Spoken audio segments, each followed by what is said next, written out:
Good morning. It is a fabulously sunny, glorious, no cloud in the sky day at the start of day one of the build of my carport and workshop. So let me talk you through very quickly what is going on here. I have my machinery and I'll give you the cost of those in just a second. And in fact, I will run through every cost of part of this project as the series goes on, so you will know exactly how much this has cost me down to the pennies.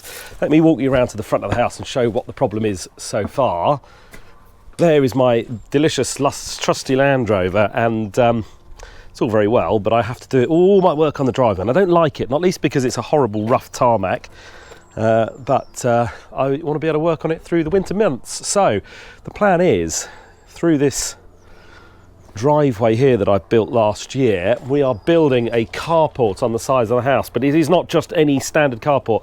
This thing is going to be extraordinary. It is going to be 4 meters high, so it's going to hit the top or the underside of the soldier course on that first floor window, and that is so that I can get the car up and down on a lift inside. It is going to be as wide as the perimeter allows me, so this wall is going to carry on, and today's job, you'll see through my time lapse in just a second, using that lovely JCB to dig a trench all the way along the boundary here. It's going back further than the back of the house. So the back of the house is here. We're going back about another 3 meters back through into here, and we're coming across at an angle back up to the house here. And the purpose of that, quite simply, is so that I can get a workshop in. So I'll show you on the 3D scanner, shall I, and show you the tool I used to design this thing.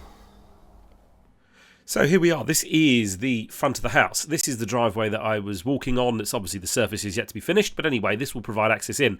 And what I am digging at the moment is the foundation for this low dwarf wall here. So this obviously still exists, finishes at the moment about there, and it's going to carry on. So constructionally, it's pretty straightforward. I have to say there's nothing complex about it. It's an open-sided carport, and the reason it's open-sided is utterly fundamental. So the front and the sides being open, essentially, and it being less than 35 square metres, in terms of its roof space, is making it exempt from building regulation controls. So that's saving me a small fortune. The quotes we had in for the full planning permission, which we've got, which essentially is a garage, a fully enclosed garage, 1.5 story, was coming in at about 50 to 70 grand. The 70 grand one was from the company I sort of would prefer to use, but the materials, if I can do the whole thing by hand, coming in at about 19.5 grand for this carport. So yeah, it's going to be a low wall across here, on top of which will sit this oak carport frame. So I might have it commissioned out, but if not, I'm just going to buy in some 200 square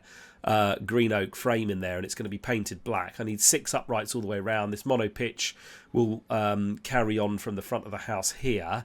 Now I've got those tiles already. They actually match the house 2 doors up that's just had a loft conversion done, so I managed to pinch them out of his skip willingly, and with his consent, of course. So one will drive in here, which will be great, and then at the back I'm going to have security doors, 2 steel double security doors that will go in here, and that is going to be my workshop. So if I zoom out and come above the house here, round the back, at the back of the carport here is going to be a 3.5 metre square triangular workshop with this metre and a bit protrusion each side here, and that will enable me to have worktop space along this wall and storage along this wall in here. So all in all, a pretty straightforward project. This is, ignore this orangery, that's going to be built by somebody else.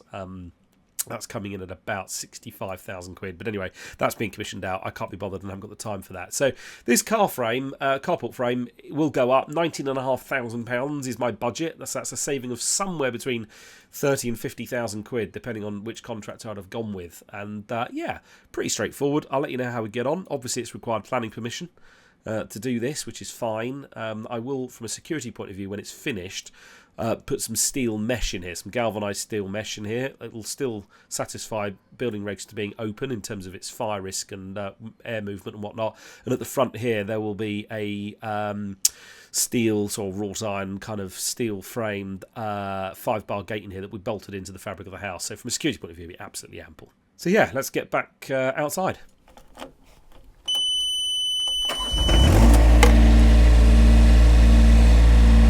It's digger time!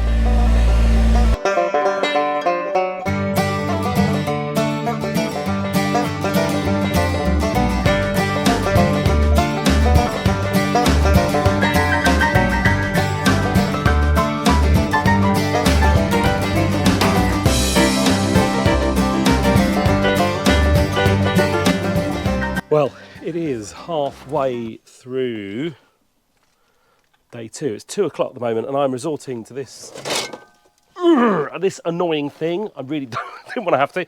Let me talk you through what I'm up to at the moment. Hang on 2 seconds while I spin the camera for you. Right, we have gotten here a trench, which is now about 3 inches deep in water, but I'll deal with that another time.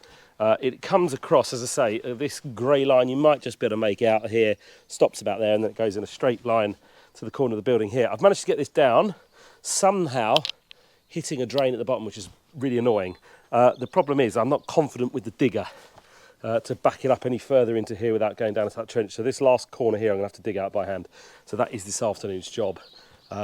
Quite how I'm going to get the digger down this line here is just not enough room. There's not enough room, unfortunately, to manoeuvre between there. So in spite of spending however many, I think it's about 428 quid on the digger, 428 quid on that, it's kind of served its purpose after a day and a bit, which is bloody annoying. Although I've got to the right depth, so that's one thing. So yeah, let me crack on with the spade, see how much I can get done in about the next 3 hours before the weather is due to turn for the worst.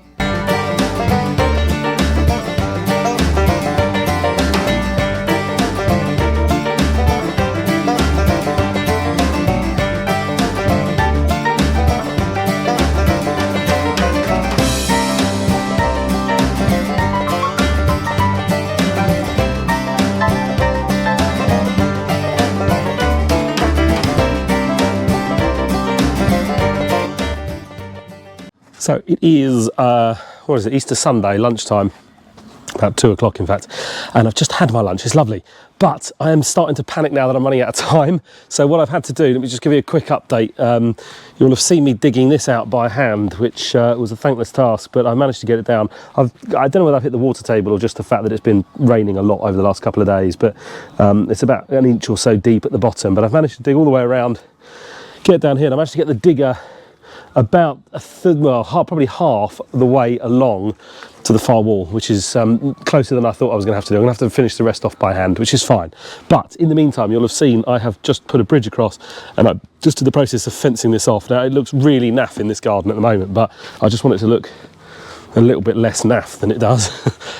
So I'm just putting this fence line around at the moment just to hide it from the kids, just to stop them going down the trench for mostly. My target, it's currently, to say Easter, it's the, 9th of April at the moment, 9th of April. I want this slab down. I want this trench filled, concrete. I want the wall up, the little low sort of dwarf wall all the way around, and I want the concrete slab poured before I go on holiday in August, which is a long, long way away. But bear in mind, this is just like a Sunday afternoon project for me, and I'm doing it solely by hand for the cheapest possible price that I can do when it comes to outsourcing any labour. So this fence is going to need to be up for a little while. So yeah, I'm going to get this finished, and at least then hopefully it won't look completely terrible over the spring and summer once I've done a good old tidy of the garden and mown the lawn this afternoon.